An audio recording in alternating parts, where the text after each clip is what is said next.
Hey guys, welcome to day 2 of the CEC Create, Engage, Capture training.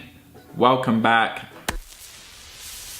I'm glad that you've chosen to stay consistent with this and at least go at it for 3 days, yeah? So day 1, we've created some content. I hope that when you created content, you finished all that off and you completed all those steps.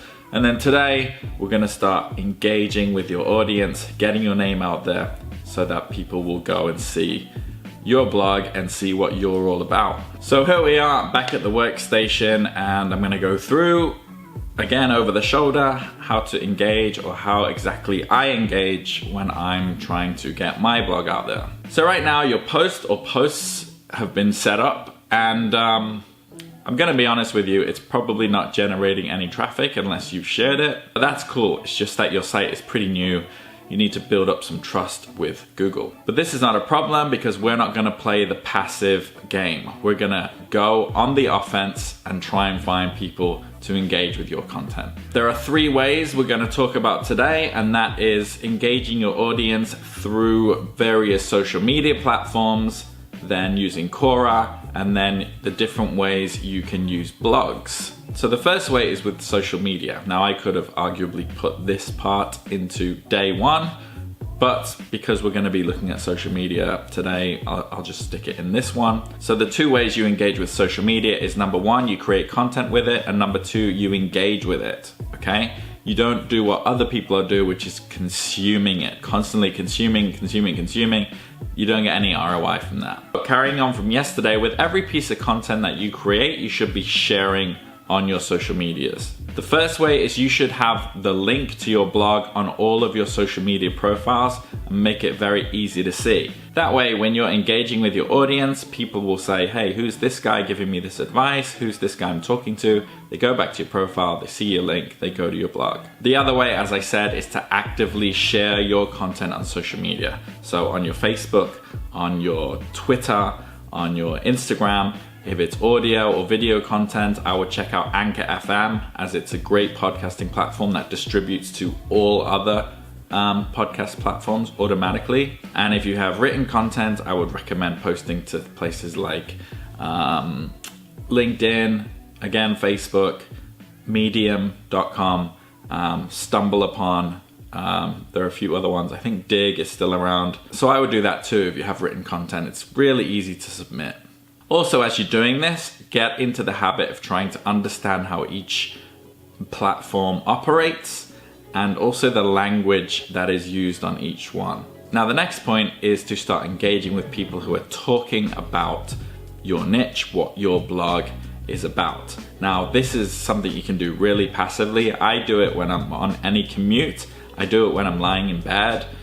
Just any moment I'm kind of idle, that's what I'm doing. So here we are, and I have Twitter, Instagram, and Quora, and Google open.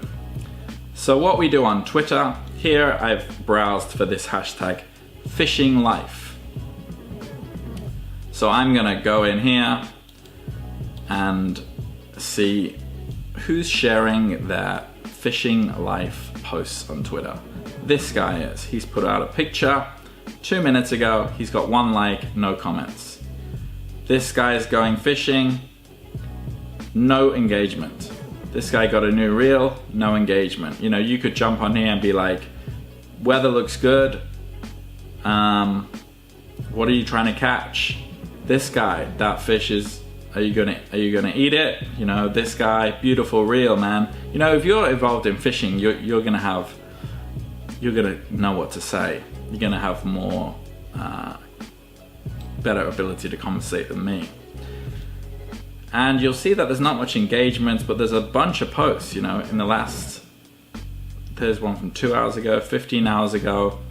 And just whenever you're idle, just go through different hashtags and, you know, leave a meaningful comment on people's posts. The thing with Twitter is, I was touching before on each platform kind of has their own language, right? So on Twitter, it's really normal to engage with people that you don't know. okay? That's like a normal thing. So for you to comment on these people's posts, that's not seen as weird, you know? Engage with these people. Look at this guy. He's got a new t-shirt on saying bite me. You could be like, where do I get one of those? There's this woman here with a fish. Mama always catches first. She's got this fish here.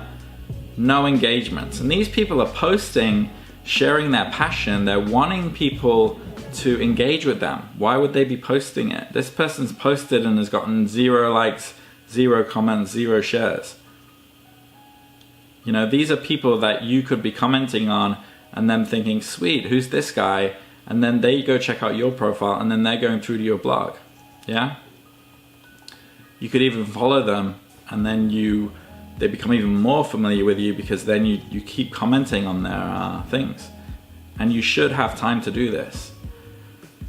I engage with audiences in the niches I'm involved in when anytime I'm idle, commuting, waiting for something, a train, in bed, before bed, I just like to chill out and I'll be on my phone and I'll think, well, you know, let's engage with some of the audience.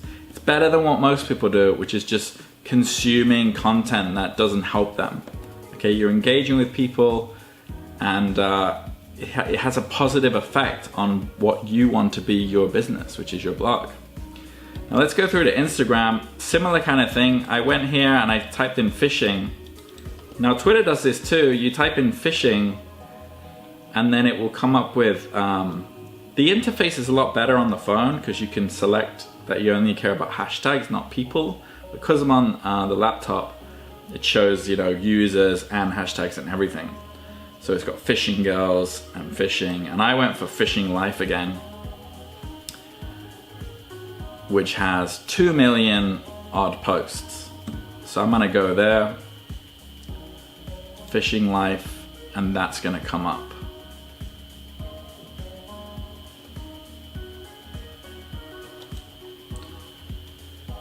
Okay, and you have all these beautiful big-breasted women holding fish, which I didn't plan this, guys. But yeah, I'm sure some of you guys out there will be very happy to engage with these people.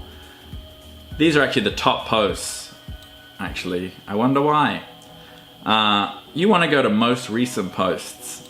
So you got this guy over here, 3 likes. This guy, 4 likes, 1 comment. Now for those of you who follow Gary Vaynerchuk, he has this thing called a $1.80 strategy, which is basically just what I'm talking about. It's engaging with people who would be interested in your content. He calls it the $1.80 strategy because what he does is he finds 9 hashtags in that niche, okay? You could do this. This is a good thing to do. He's just put a name around it.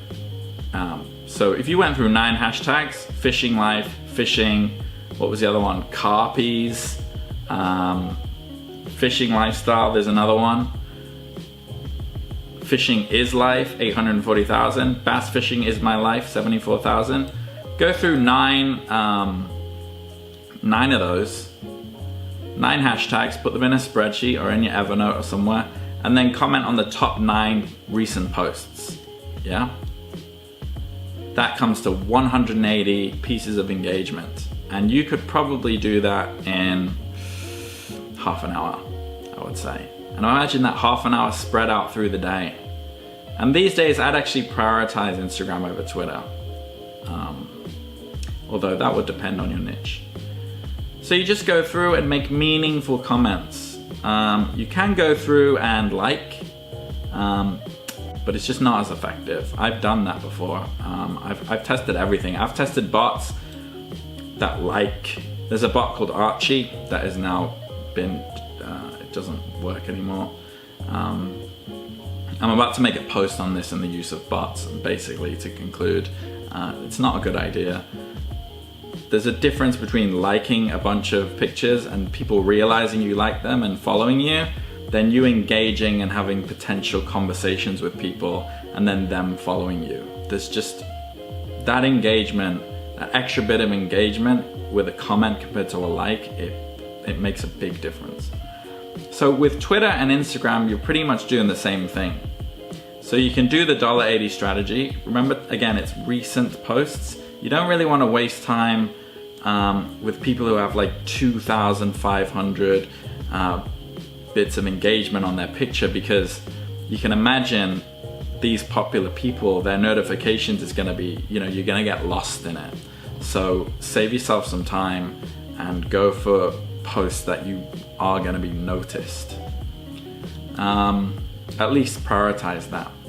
So next we're going on to Quora, and let's start off on the profile. Quora is really cool because you can have your website and what you're about in your name, okay? And your picture, and then you set up your kind of hashtags or interests. So every day when you open Quora on your phone or on your computer, there'll be all these questions in that niche, okay? So this is for when I was in the dating and relationship niche, right? So I've racked up 223,800 answer views and 7,000 this month. Now, I haven't done this since last December.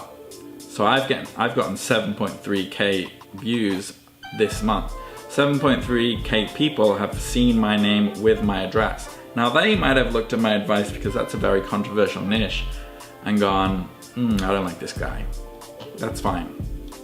With things like fishing, basketball, whatever you're interested in, models, Smurfs, people might see your website and go, oh, this sounds interesting, let me go check that out. So with Quora, you answer questions, and your questions have your link in each one. That creates a backlink back to your site. That's really good. And really, again, the concept is the same. You're just providing value. People are asking questions on here and you're giving answers.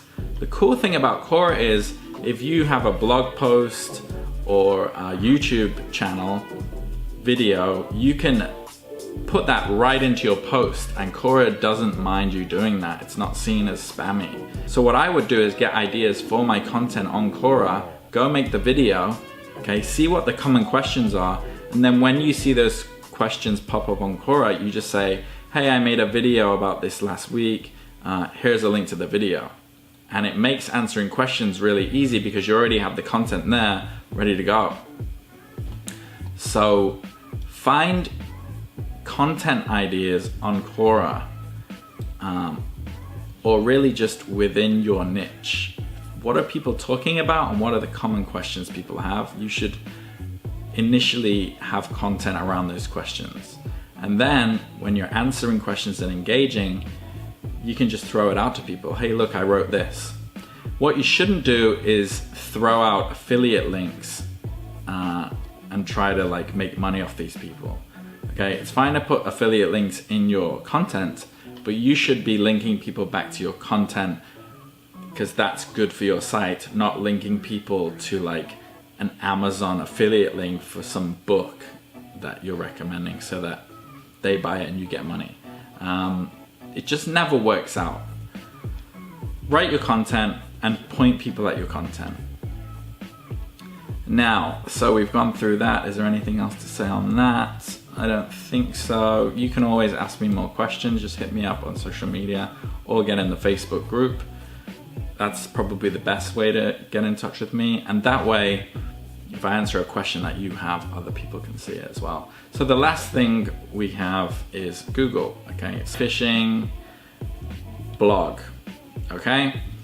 Now, that's the formula. Whatever niche you're in, from basketball to fly fishing to cooking to drawing pictures, it's that niche plus blog, okay?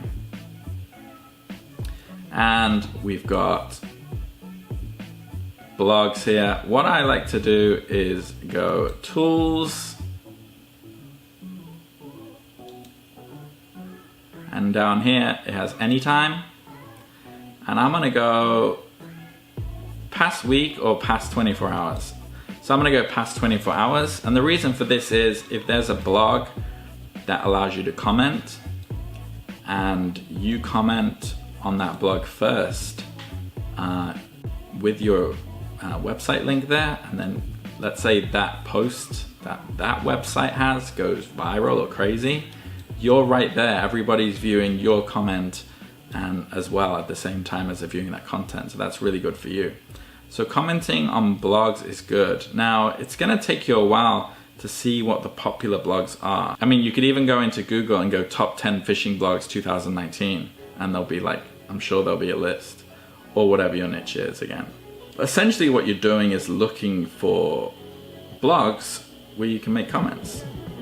Now, there's another way that you can benefit from other blogs, and that is messaging blogs, especially popular blogs, and saying, hey, I'd love to write a guest post for you, or I'd love for you to jump on my podcast if you're going down that route, okay? And what you're trying to do there is say, look, I'm in the same niche as you, I'll help you out with my viewers and you can help me out with yours. And a lot of people are really open to this, because if you're writing posts on their blog,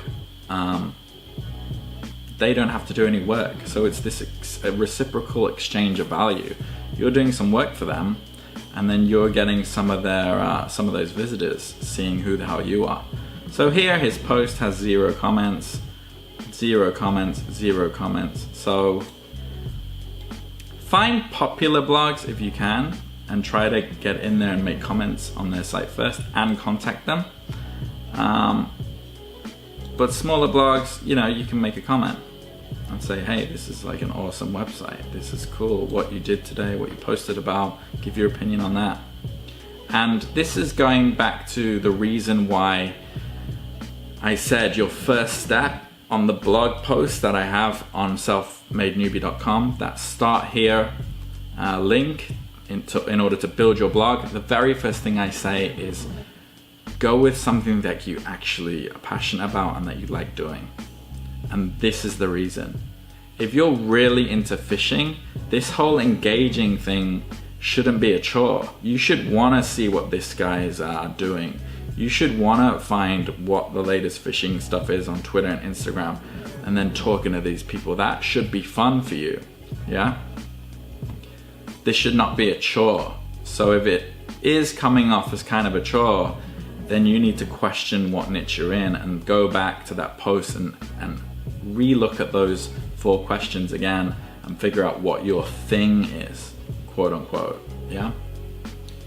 So that's it really. Those are some good ways to get some real engagement and get some real visitors back to your site, and that is the realistic way.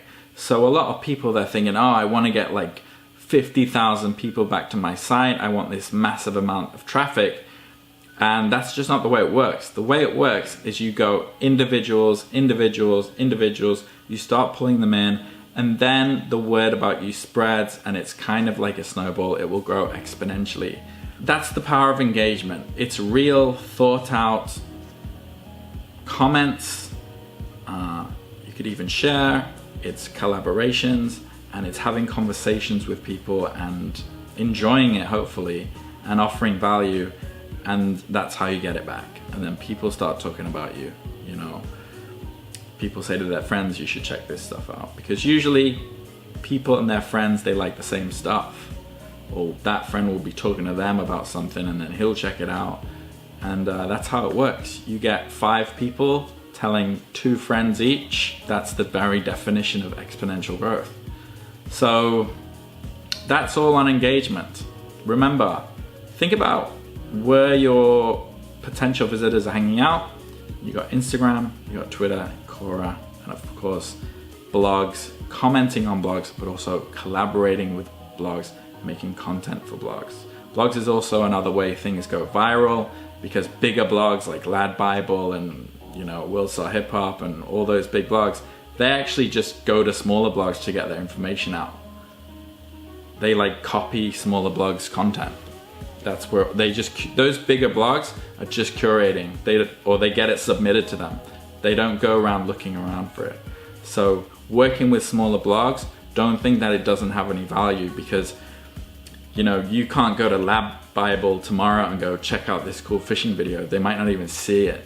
But if you get it on a smaller blog and then a medium blog is getting content from those smaller blogs, and they go, we'll take that, and then Lab Bible will look at that blog and they'll say, we'll take that. That's what you call the ladder effect. So think about those 4 ways. That's all for day 2 of training. Tomorrow we're going to talk about the last step, which is when visitors are going to your site, how do you keep them there? How do you capture them so that you can engage with them or re-engage with them, and not just have people come to your site and go away and your bounce rate goes up and Google thinks that when people visit your site they don't really like it. Okay, it's another important one. So thanks for following this. I hope you learned something, and I will see you tomorrow.